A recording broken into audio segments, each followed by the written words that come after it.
Prajurit Korps Angkatan Darat ke-68 Rusia dari Sakhalin menangkap perangkat keras angkatan bersenjata Ukraina di wilayah Kursk. Kendaraan yang disita terdiri dari APC Max Pro buatan Amerika Serikat, APC Renault buatan Prancis, dan kendaraan tempur lapis baja Kozak. Semua kendaraan akan direstorasi. Kendaraan-kendaraan ini akan menjadi tambahan yang bagus untuk koleksi piala perang buatan luar negeri. Demikian pernyataan resmi militer Rusia dikutip Tribun Timur 25 Maret 2025. Serangan Rusia di Kursk semakin masif. Serangan udara taktis dan operasional Angkatan Darat, serta serangan artileri, berhasil menghantam personel dan perangkat keras militer musuh di berbagai lokasi, termasuk Gogolevka, Gornyal, Guyevo, Oleshnya, Alexeyevka, Basovka, Belovody, dan Velikaya Ribitsa di wilayah Sumy.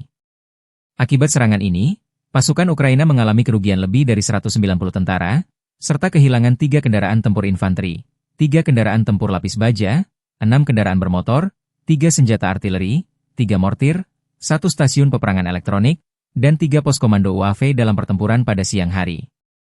Sejak permusuhan dimulai di arah Kursk, total kerugian pasukan Ukraina tercatat lebih dari 69.700 tentara, serta kehilangan 400 tank, 326 kendaraan tempur infanteri, 289 pengangkut personel lapis baja, 2.219 kendaraan tempur lapis baja, dan 2.532 kendaraan bermotor. Selain itu, militer Ukraina juga kehilangan 583 senjata artileri, 53 peluncur MLRS, termasuk 13 HIMARS, 26 peluncur rudal anti pesawat, serta 121 stasiun peperangan elektronik, EU. Berbagai peralatan teknik dan material lainnya juga rusak atau hancur, termasuk 23 kendaraan penangkal rintangan, 1 kendaraan pembersih ranjau UR-77, serta beberapa radar dan kendaraan pengintai teknik.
Angkatan bersenjata Ukraina per 25 Maret 2025 melansir dalam 24 jam terakhir, terjadi 165 kontak senjata antara pasukan Ukraina dan Rusia. Sebagai respons, pasukan pertahanan Ukraina menyerang 15 area konsentrasi musuh, termasuk pos komando dan sistem artileri mereka. Di berbagai front pertempuran seperti Kharkiv, Kupiansk, Liman, Siversky, Kramatorsk, Toretsk, Pokrovske, dan Novopavlivke, pasukan Ukraina menghadapi banyak serangan, namun sebagian besar berhasil dihentikan. Rusia mencoba menerobos garis pertahanan Ukraina di Vovchansk, Petropavlivka, Yampolivka, dan Pokrov, tetapi gagal. Sementara itu, di wilayah Hulyapil dan Orihiv, pasukan Rusia juga melakukan serangan, namun tidak berhasil mencapai kemajuan berarti. Tidak ada bentrokan yang tercatat di wilayah Pridniprovskaya dalam sehari terakhir. Di wilayah Kursk, pasukan Ukraina melanjutkan operasi militernya, sementara Rusia melakukan 16 serangan udara, menjatuhkan 20 kabupaten, serta melancarkan 302 serangan, termasuk 7 dari sistem peluncur roket MLRS. Pasukan pertahanan Ukraina berhasil menggagalkan 18 serangan musuh, memperlambat upaya invasi lebih lanjut. Meskipun situasi tetap menegangkan, pertahanan Ukraina terus menunjukkan perlawanan kuat terhadap agresi Rusia. Demikian pernyataan resmi militer Ukraina.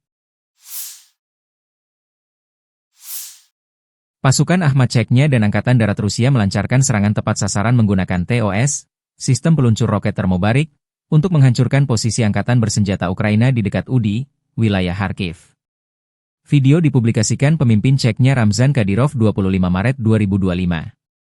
Serangan ini menyebabkan kerusakan besar dan membuat posisi pertahanan Ukraina di daerah tersebut hangus terbakar. Penggunaan senjata ini semakin memperlihatkan intensitas pertempuran di wilayah timur Ukraina, di mana Rusia terus berupaya menekan garis pertahanan Ukraina. TOS adalah sistem senjata berat Rusia yang menggunakan amunisi termobarik, yang dikenal dengan efek ledakan tinggi dan kemampuannya menghancurkan area luas. Salah satu variannya, TOS-1A, Sonsepyok, mampu meluncurkan roket kaliber 220 mm dengan daya hancur tinggi, terutama terhadap target berbenteng dan pasukan di ruang terbuka. Roket termobarik dari TOS menghasilkan gelombang panas dan tekanan ekstrim, yang membuatnya sangat mematikan di medan perang perkotaan dan wilayah pertahanan musuh.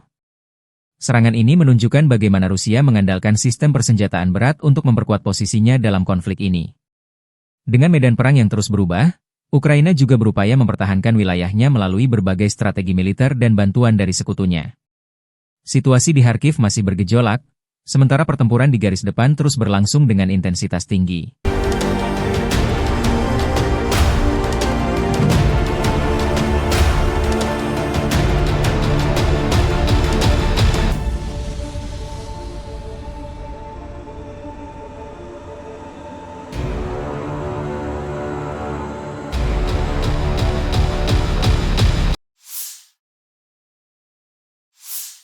Pertempuran sengit terjadi di wilayah Belgorod, terutama di Popovka dan Demidovka, saat pasukan Ukraina mencoba menerobos pertahanan Rusia dalam 24 jam terakhir.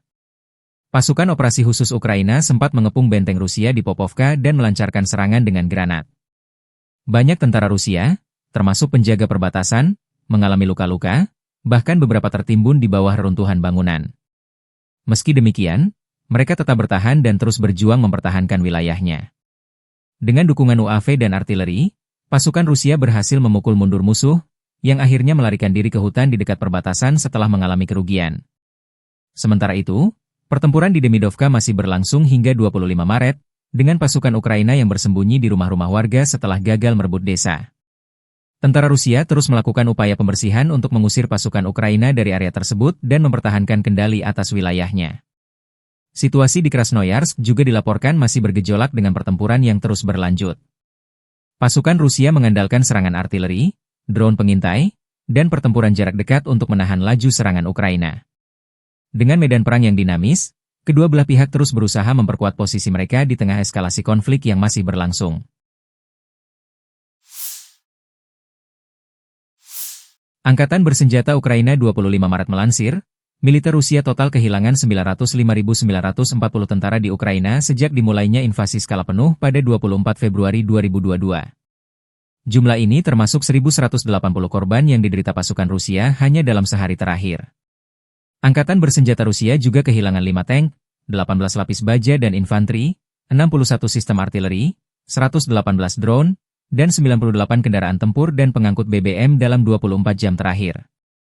Menurut laporan staf umum Angkatan Bersenjata Ukraina tersebut, Rusia juga total kehilangan 10.425 tank, 21.670 kendaraan tempur lapis baja, 41.824 kendaraan dan tangki bahan bakar, 24.190 sistem artileri, 1.341 sistem roket peluncur ganda, 1.117 sistem pertahanan udara, 370 pesawat terbang, 335 helikopter, 30.759 pesawat tanpa awak, 28 kapal dan perahu, dan 1 kapal selam. Dari kubu Rusia, penerbangan taktis operasional, pesawat nirawak serang, pasukan rudal dan artileri dari kelompok pasukan Rusia menyerang infrastruktur lapangan udara militer, depot amunisi, pabrik produksi, tempat penyimpanan dan pelatihan untuk peluncuran kendaraan udara tak berawak serta kelompok tenaga kerja dan perangkat keras musuh di 142 wilayah dalam 24 jam terakhir. Sistem pertahanan udara Rusia telah menembak jatuh 4 bom udara berpemandu jam dan 3 proyektil HIMARS MLRS buatan Amerika Serikat serta 227 pesawat nirawak sayap tetap. Secara total, sejak Rusia melancarkan operasi militer khusus, Angkatan Bersenjata Ukraina kehilangan 659 pesawat, 283 helikopter, 48.312 kendaraan udara tak berawak, 601 sistem rudal anti pesawat, 22.471 tank dan kendaraan tempur lapis baja lainnya, 1.530 kendaraan tempur MLRS, 22.946 senjata artileri lapangan dan mortir, 33.323 unit kendaraan pendukung militer. Подразделения группировки войск «Север» продолжают выполнение боевых задач специальной военной операции. На Белгородском направлении подразделениями группировки нанесено поражение сосредоточением живой силы и техники 4 механизированных бригад, 3 бригад теробороны и штурмового полка ВСУ в районах населенных пунктов Мирополье, Угроеды, Турье и Краснополье Сумской области. Потери противника составили свыше 175 военнослужащих, 2 танка, 4 боевые бронированные машины, 18 автомобилей и 4 артиллерийских орудия, в том числе 155-мм самоходная артиллерийская установка «Цезарь». Уничтожен склад боеприпасов. Подразделения группировки войск «Запад» улучшили положение по переднему краю. Нанесли поражение формированием 3 механизированных штурмовых бригад ВСУ и 2 бригад территориальной обороны в районах Каменки, Редкодуба, Шийковки, Загоруйковки, Тищенковки, Кондрашовки, Чернещины, Нового, Колодезей и Ямполя. ВСУ потеряли более 250 военнослужащих, танк, 4 боевые бронированные машины, включая 2 бронетранспортера М113 и бронеавтомобиль «Хамви». Уничтожены 4 автомобиля, 3 артиллерийских орудия западного производства, в том числе гаубица FH-70, 3 станции радиоэлектронной борьбы и 3 склада боеприпасов. Подразделения южной группировки войск заняли более выгодные рубежи и позиции. Нанесли поражение живой силе и технике 6 механизированных, аэромобильной бригад ВСУ, бригады теробороны и 2 бригад Нацгвардии в районах Северска, Новомарково, Веролюбовки, Часова Яра, Константиновки, Курдюмовки, Ульяновки и Тарасовки. Противник потерял свыше 310 военнослужащих. Бронетранспортер М113, 5 пикапов, 5 орудий полевой артиллерии, станцию радиоэлектронной борьбы и склад горючего. Подразделения группировки войск «Центр» улучшили тактическое положение. Нанесли поражение формированием 3 механизированных егерской штурмовой бригад, бригады беспилотных систем штурмового полка ВСУ и бригады Нацгвардии в районах Димитрова, Зверева, Красноармейска, Удачного, Новосергеевки и Алексеевки.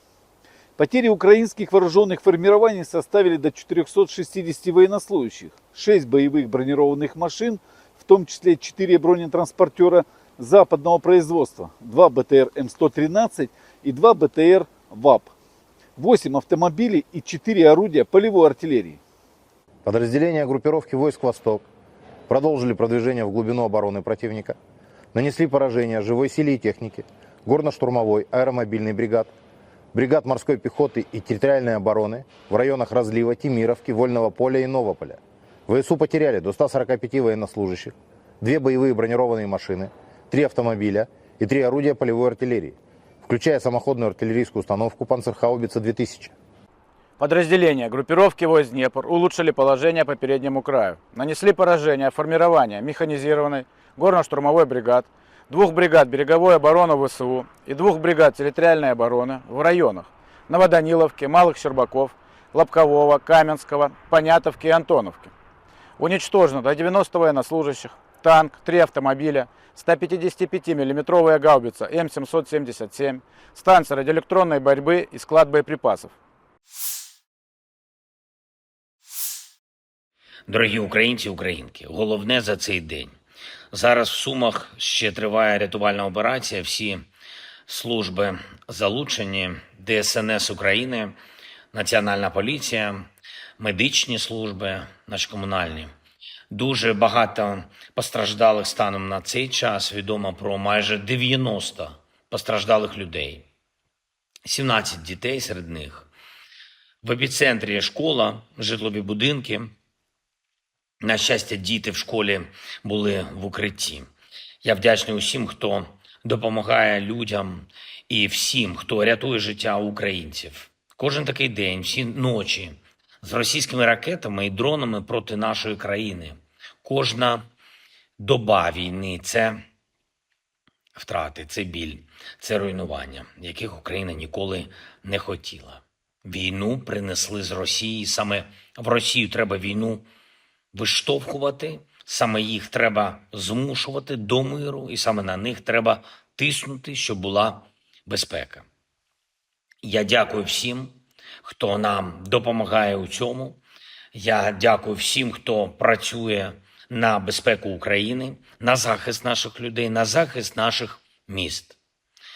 Провів сьогодні ставку, різні питання, зокрема, підготовка наших воїнів, модернізація підготовки. Була доповідь генерала Олега Апостола, заступника главкома, щодо змін в підготовці, і це впровадження сучасних методик, а також ми бачили програми тренування, психологічної підтримки, інформаційне забезпечення, робота з партнерами.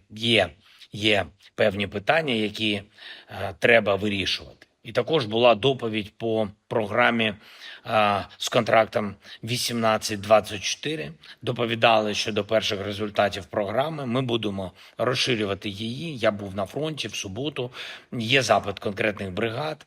Будемо на цей запит реагувати позитивно. Буде більше бригад, які зможуть прийняти молодих добровольців. Цей досвід треба розширювати на Національну гвардію України та також підрозділи прикордонників. Всі ефективні підрозділи в силах оборони мають отримати всі можливості розвиватись і збільшувати потенціал нашої держави, нашої стійкості. Також сьогодні були наради щодо дипломатичної роботи. Нещодавно я говорив з міністром оборони Рустемом Умєровим. Вчора відбулася зустріч з американською командою. Сьогодні представники Сполучених Штатів Америки говорили з командою війни, з представниками Росії. Після того знов зустріч української та американської команд. Я очікую також і нової доповіді. Нам потрібен рух до реального миру, до гарантованої безпеки, і це нам потрібно усім. В Україні, в Європі, в Америці, усім в світі, хто хоче спокою в міжнародних відносинах. Росія є єдиним суб'єктом, який затягує цю війну і знущається з наших людей і з усього світу. І щоб дотиснути Росію до миру, потрібні сильні речі, сильні кроки. Ми готові підтримувати кожну сильну ініціативу, яка зробить дипломатію більш результативною. А це означає, треба тиском змушувати Росію до бажання закінчити війну. І це санкції, це підтримка України, і це міжнародна координація. Ми готуємо на цей тиждень і предметну роботу з нашими європейськими партнерами заради конкретних безпекових кроків, спільних безпекових кроків. Значна частина Європи готова до конкретної безпекової роботи, і це дуже добре. Я дякую всім, хто з Україною. Слава Україні! Объем инвестиций в курортную сферу за последние 10 лет увеличился в 100 раз. Это в содержательство отелей. И вот в прошлом году 30 отелей введены были в эксплуатацию, а сейчас стройки 63 отеля на сумму объема инвестиций там, 730 миллиардов рублей. Это мы получим еще плюс 33 тысячи номеров в ближайший год, 4-5-звездочных. Это, конечно, совсем другой уровень. Вениамин, я знаю, что вы очень бережно относитесь к вопросам экологического характера, защиты окружающей среды. Но вот когда идут такие стройки, конечно, очень внимательно нужно относиться именно к этим вопросам. Мы много раз обсуждали проблемы, связанные с очистными сооружениями и так далее, особенно на берегу. Я надеюсь, вы с правительством, с инвесторами работаете. Да? У нас проектируется 17 очистных сооружений на побережье. 17. Это практически все курортные наши территории будут охвачены уже строительством очистных сооружений, что по себе было немыслимо, потому что проблема очистных сооружений, конечно, она стояла очень остро. Очень остро. А сегодня все, мы видим в обозримом будущем уже решение этой проблемы.